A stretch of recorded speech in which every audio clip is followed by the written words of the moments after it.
Hi, and welcome to another episode of LGBT Ohio Television. This is again in regards with HB2. There has been a lot of debate up to and including government, what some people are calling government overreach, what I'm calling as necessary action.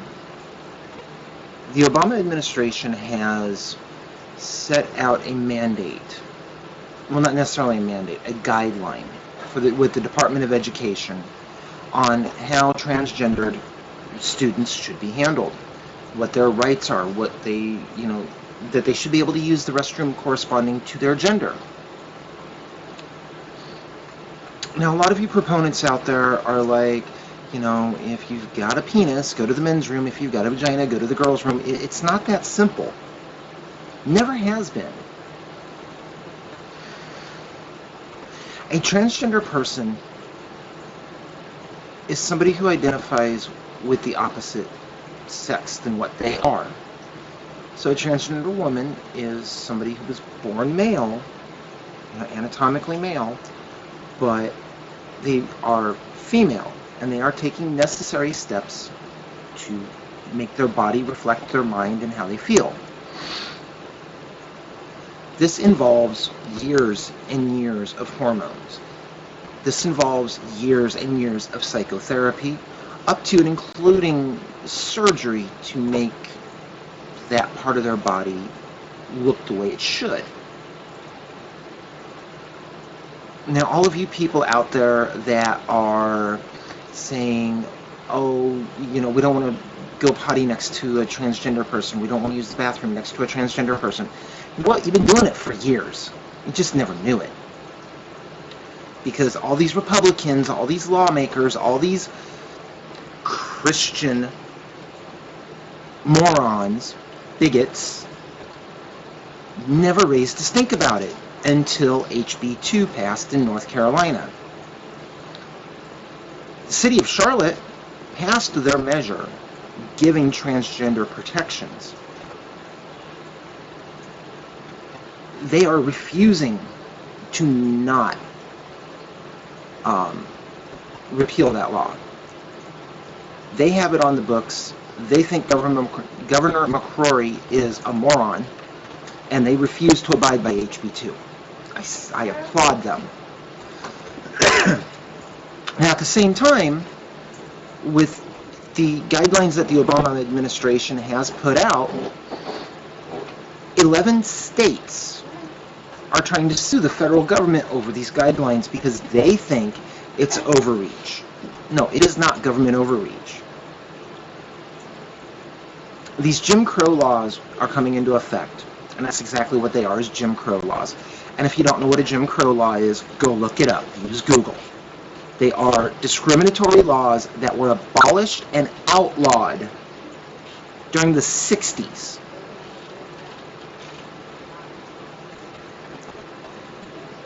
All these religious fanatics are saying that we're going to attack your wives, your daughters, your mothers, your sons, your brothers.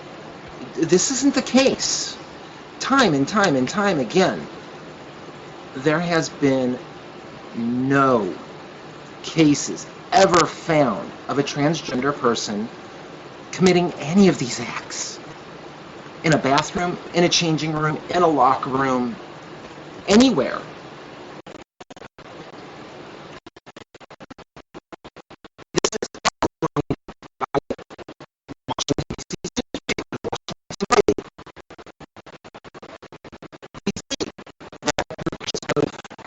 Transgender images have no basis.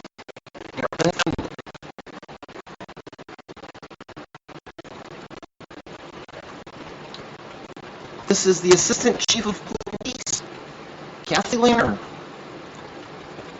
She is stating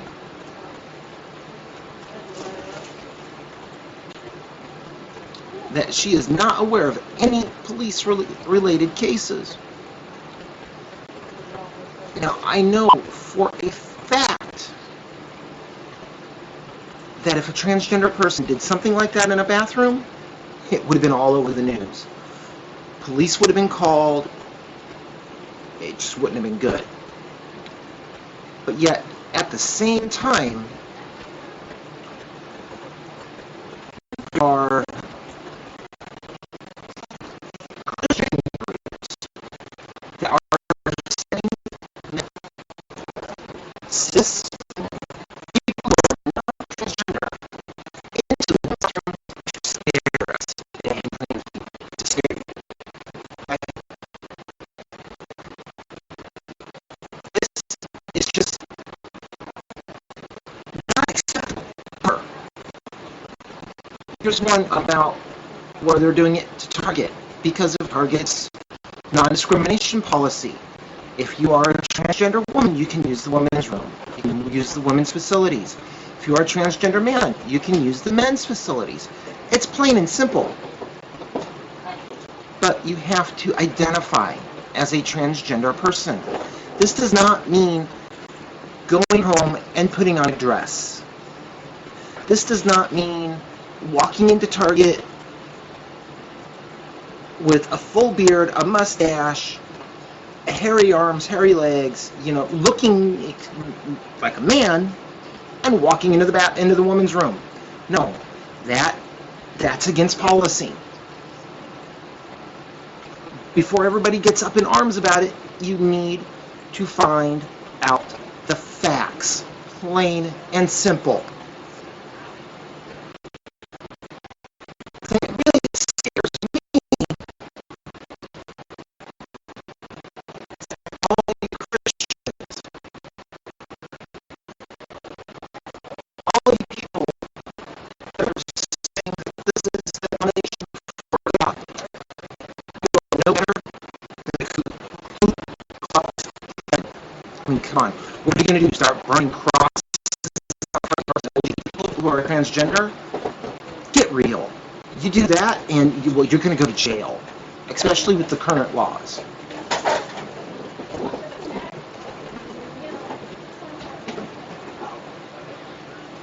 The real people that you should be watching are the cisgendered people, the people who are not claiming to be transgender. For instance, this man orally molested his 15-week-old daughter. 15 weeks old, and he sexually molested her with oral sex. Here's another instance of a father who raped and killed their 3-week-old daughter. This man, right here, that's the face of a pedophile. He doesn't identify as transgender. He has no desire to become a woman. But he raped and killed his 3-week-old daughter. 3 weeks old.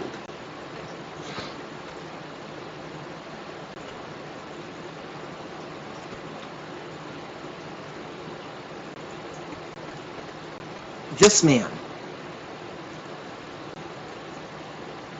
followed a woman into the woman's restroom because he was confused. He didn't think she was a woman. He thought she was a man because she was dressed androgynously. She has a faux hawk, but yet she's endowed in the chest.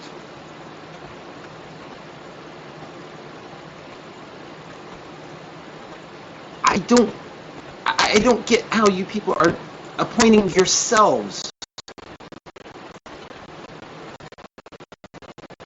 as place.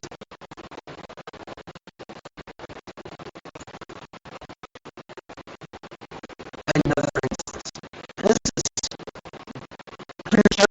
is this man and his son held stepdaughter, stepsister, respectively, for 13 years, chained up in a basement. She was living in her own feces. She was eating spoiled food.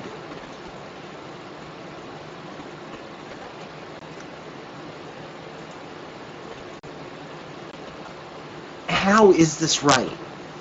Where do you get off blaming a transgender person for something that people like that are doing? All over the news lately, there has been clergy being arrested. There has been clergy being convicted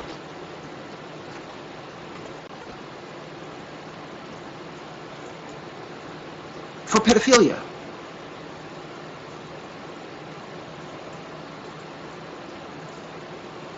So I want to know, where do you get off?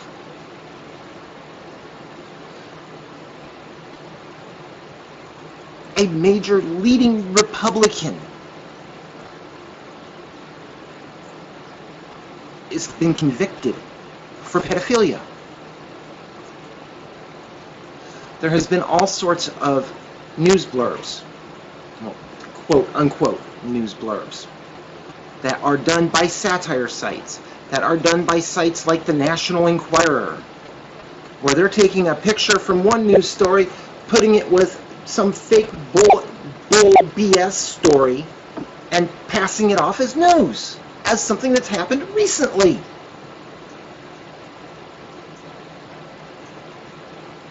There's one story that's been circulating where a trans person supposedly went into a restroom and was filming children, taking pictures of children. This is false. The picture that they're using was from a news story from 2012. The article that they were using was from a news story from 2013, completely unrelated. The one that was taking pictures of children in a bathroom, well, it was a man. It was in a men's room, and he identified as cis. He had no want, need, or desire to become a female. Today, Fox News 5, Santa Ana, California, reported about a 9-year-old boy who was followed into a public restroom in a park where he was attending a birthday party. His mother was present. A Latino male that acted, dressed like a man, followed him into the men's room and molested him. The man struck up a conversation with this 9-year-old boy and then reached over and fondled the boy's genitalia and then fled the scene. If you know anything about that story, please contact your local police department. Please help us put that man behind bars.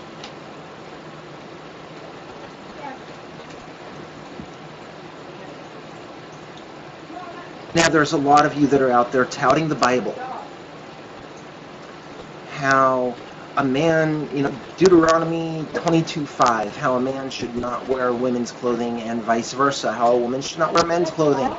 Okay, well, if you're going to follow that law, then you need to also follow the law that you do not eat shellfish, you do not work on the Sabbath, you do not wear clothing of a mixed nature, you do not plant 2 crops in one field.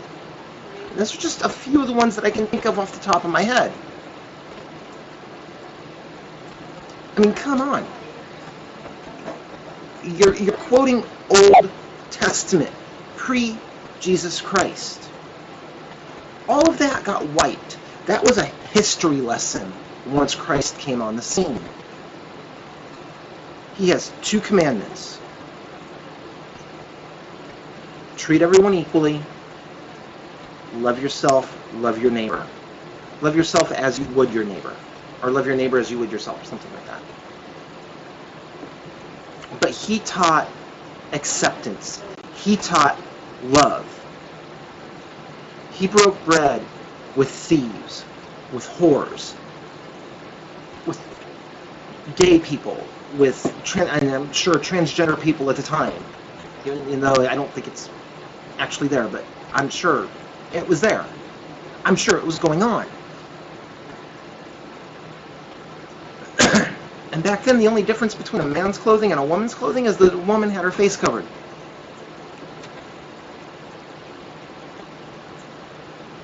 So before you get into all this religious debate with people, learn your own religion.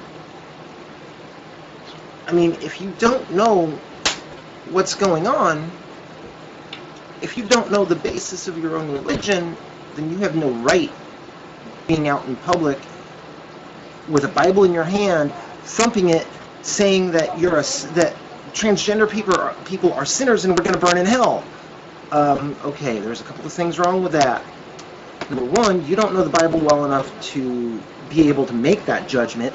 Number two, it's a judgment, which is judgment is mine, saith the Lord. Judge not, lest ye be judged yourself.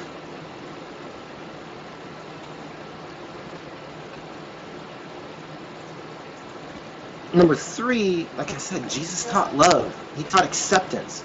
Everyone was equal to him. Everyone.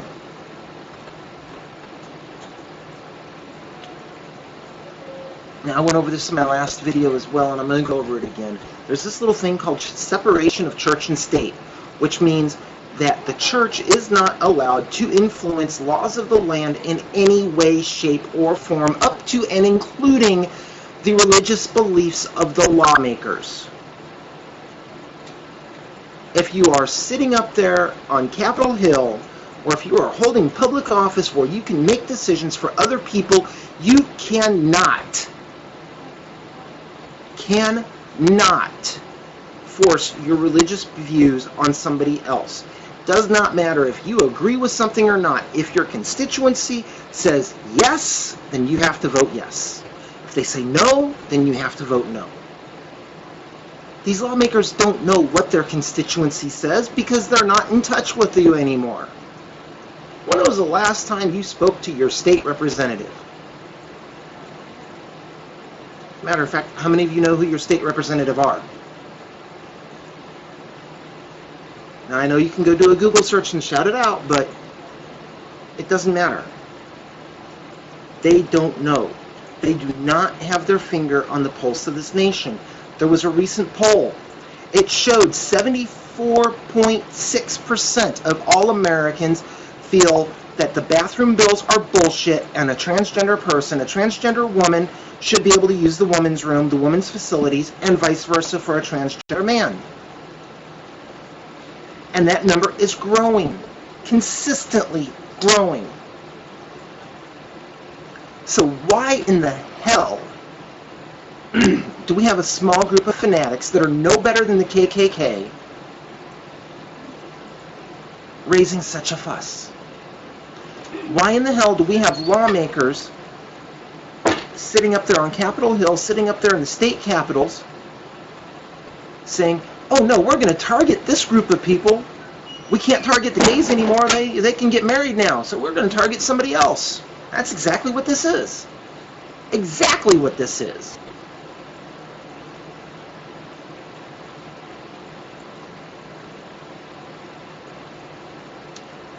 People, you need to wake up. You need to make yourself heard by either sending an email, a letter, a text, call your state representatives. Let them know what they're doing is wrong.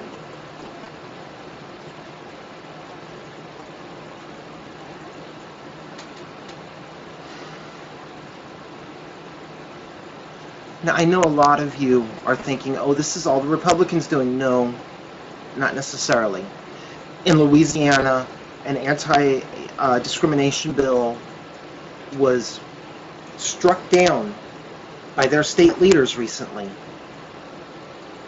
It was an anti-discrimination bill designed to protect LGBT rights, transgender rights specifically. Republicans and Democrats the same did not pass this bill. Some Republicans voted for it, some Democrats voted for it, some Democrats against it, some Republicans against it. The fact of the matter is, it didn't pass. And this has been going on for far too long. A couple of years ago, an equal opportunity employment bill died in the House of Representatives, in our federal government, because the Speaker of the House refused to bring it for a vote. He refused. No matter what, he flat refused.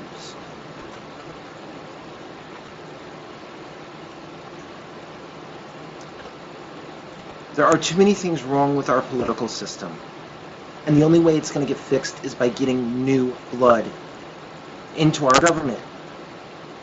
Not some old person that has no idea of how the world has changed because they've been stuck up in their ivory tower for too long and are set in their ideals.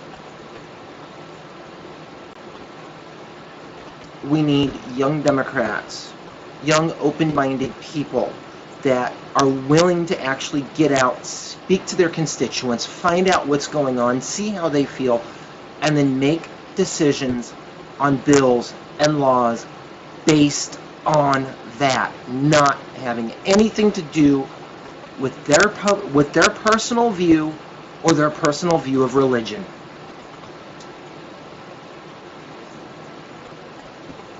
So if you are not registered to vote, I urge you, register so we can make change happen. If you are transgender, register. Get out there, register, go vote. I know a lot of states require identification now. And I know a lot of you want to go out all girlified all the time. You know what?